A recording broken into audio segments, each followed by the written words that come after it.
अजीज दोस्तों, इमरान खान के गुब्बारे से तो हवा निकल गई है तकरीबन। अब वो जो डूबता जैसे सितारा होता है ऐसे टिमटिम आ रहा है। एक तो खुदारा मैं आपके चैनल को आपके जरिए कहना चाहूं, भारत के साथ कंपैरिजन छोड़ दें। आपको आपके पड़ोसी मुल्क अफगानिस्तान ने आपको वार्न किया है। प्रोटेस्ट करने वहां पे पहुंचे तो सामने वहां पे पैलेस्टीनियन प्रोटेस्ट कर रहे थे, ये फलस्तीनियों से झगड़ गए। हालांकि तुर्की काफी सेक्युलर कंट्री था, मतलब इतना सेक्युलर है कि मेरे एक स्टूडेंट के फादर मुझे कहते हैं कि वो रोजा तो रखते हैं लेकिन रोजा खोलते वो उनको एक पैग लेना जरूरी है।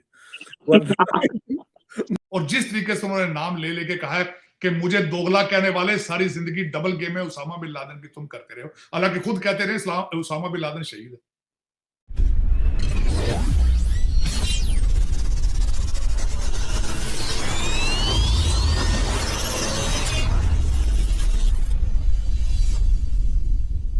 हेलो दोस्तों, welcome to my YouTube channel अपना हिंदुस्तान।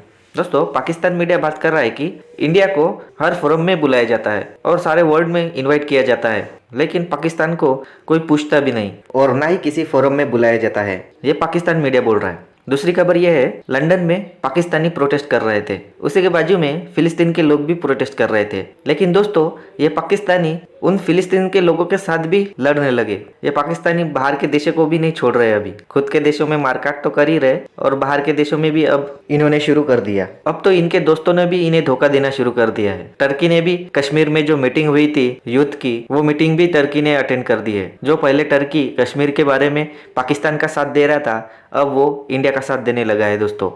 तो चलिए दोस्तों, मिलते हैं नेक्स्ट वीडियो में। जय हिंद। सर, ये तो बहुत कश्मीर चीख रहा था टर्की, और उसके बाद कश्मीर बॉयकॉट कर सकता था, बोल सकता था ये पाकिस्तान का पार्ट है, लेकिन वो तो शिरकत कर गया, आ गया। कमिंग टू टर्की, देखिए टर्की में जो चेंज आया ना रोहित साहब, it happened because of urbanisation. तो जो गांव से जो लोग शहर आ गए, they were very conservative and extremely religious people. So उससे इस्तांबुल वगैरह की डेमोग्राफिक चेंज होने से अर्दोगान जैसे लीडर्स स्टार्टेड विनिंग। सो रिलीजन बिकेम वेरी इंपॉर्टेंट। हालांकि तुर्की काफ़ी सेक्युलर कंट्री था, मतलब इतना सेक्युलर है कि मेरे एक स्टूडेंट के फादर मुझे कहते हैं कि वो रोज़ा तो रखते हैं लेकिन रोज़ा खोलते वो उनको एक पैग लेना ज़रूरी है।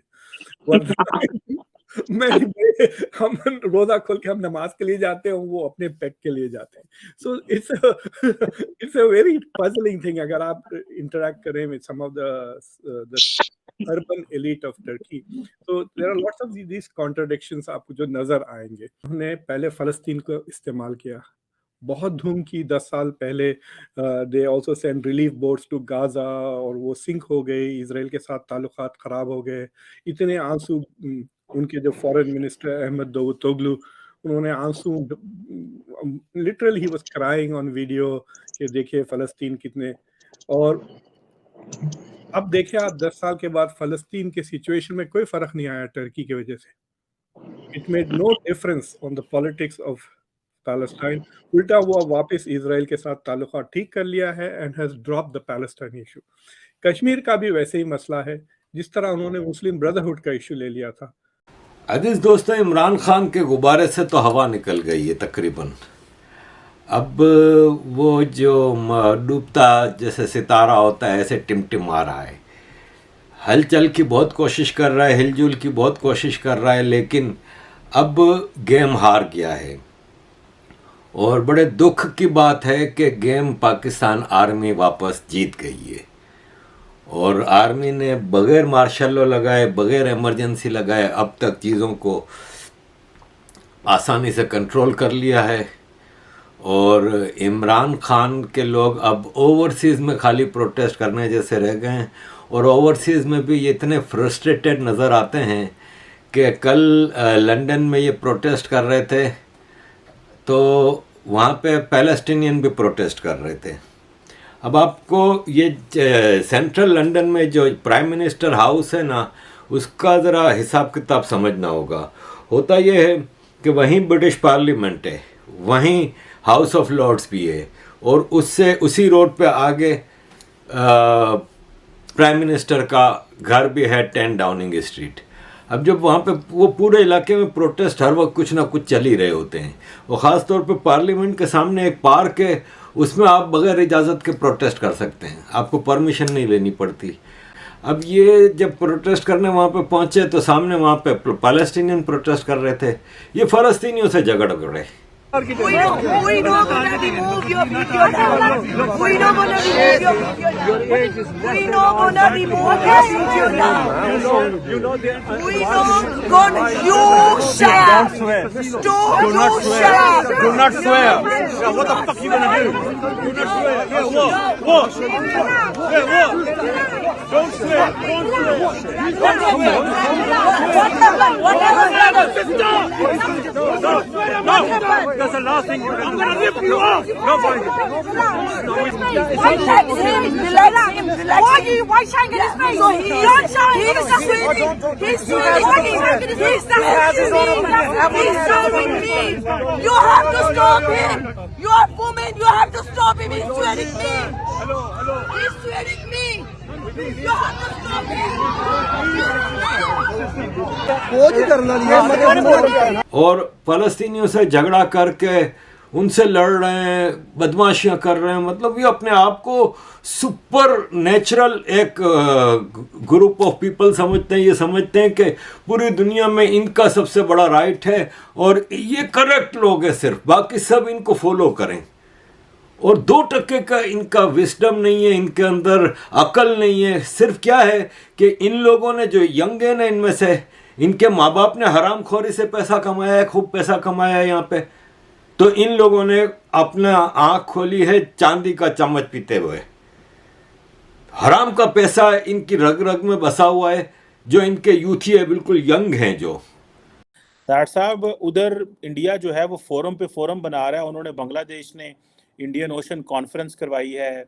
अभी स्वीडन के अंदर एक EU इंडो पैसिफिक कॉन्फ्रेंस हुई है। हमारी इनर बानी खार सभा गई हुई थी, बिलावल भुट्टो साहब को वहाँ जाना ही नहीं हुआ, हालांकि वहाँ सारे फॉरेन मिनिस्टर्स गए हुए थे। हम ये जो बड़े बड़े फोरम्स हैं, इसमें यहाँ हम जाते नहीं हैं, या हमें बुलाया नहीं जाता, और या हम अपनी जो प्रेजेंटेशन है डाउनग्रेड करते हैं। आप कैसे देखते हैं जो जिस तरह हमारी रियासत की सर पोजीशन है, क्या हम ग्लोबल आइसोलेशन तो हम देख रहे थे, ये हमें नए नए प्लेटफॉर्म्स में भी इनवाइट नहीं किया जा रहा? कि दुनिया को आप जाना चाहते थे कि दिस इज व्हाट वो, यार हमारे नजदीक ना आना, और बिल्कुल सही हुआ है। आप कह रहे भारत, एक तो खुदारा मैं आपके चैनल को आपके जरिए कहना चाहूं, भारत के साथ कंपैरिजन छोड़ दें। आपको आपके पड़ोसी मुल्क अफगानिस्तान ने आपको वार्न किया है, उनकी गवर्नमेंट ने ऑफिशियल एक स्टेटमेंट दी थी कि we are worried about the situation in Pakistan. That what your standards are now, कि अफगानी भी आपसे परेशान है कि ये हमारे पड़ोस में क्या हो रहा है। वो तो बेचारे परेशान होंगे ही, क्योंकि आपने इस गंद में उनको भी खींचना है नीचे, भारत को भी। वो भी परेशान तो होंगे, जाहिर है। जिसके घर के पास आग लगी हो, जहां घर के पास लोग 25 करोड़ लोग आंखों से अंधे और कानों से बहरे हो जाएं, तो उनको लिए भी परेशानी का बायस तो होगा।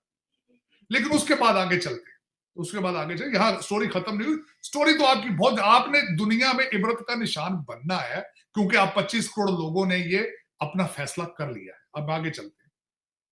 खान साहब को छोड़ा गया, हमारे बहादुर तरीन इंसान, जो कहते हैं पाकिस्तान का वाहिद बहादुर तरीन इंसान, वो 11 घंटे हाईकोर्ट से नहीं बाहर निकला, सुप्रीम कोर्ट से। उसे पता था कि बाहर अरेस्ट हो जाना है, इतनी बात नहीं, इतना दलेर आदमी बाहर ही नहीं निकल रहा था।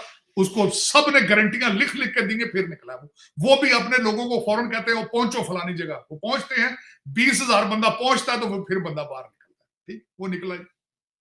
उसने जाके जो तकरीर की है, उसने आपकी रहती सहती इस इंस्टीट्यूशन के कपड़े फाड़ दिए उसने। खासकर जब उसने ये कहा कि मिस्टर ISPR, मैं पाकिस्तान वर्ल्ड गेम जीत के लाया था, तूने क्या किया? और जिस तरीके से उन्होंने नाम ले लेके कहा है कि मुझे दोगला कहने वाले, सारी जिंदगी डबल गेम है उसामा बिन लादेन की तुम करते रहे हो, हालांकि खुद कहते रहे उसामा बिन लादेन शहीद है। तुम तो पैदा भी नहीं हुए थे अभी। तुम तो पैदा नहीं हुए। उसामा बिन लादेन की कहते डबल गेम तुमने की है सब लोगों के साथ। और उन्होंने जो अल्फाज इस्तेमाल किए, बेशरम, बेगैरत, मैं समझता हूं कि खान साहब ने कपड़े फाड़ के रख दिए उस इंस्टीट्यूशन के। और इसके बाद आप ये सोचें कि दुनिया की नजर में क्या आपके हालात, दुनिया आपको इस एंगल से देख रही है, दुनिया क्या सोच रही है, एटॉमिक एसिड्स को जो की हिफाजत करने वाले खुद आज किधर है, जो अपनी रिहाइश को डिफेंड नहीं कर सकते,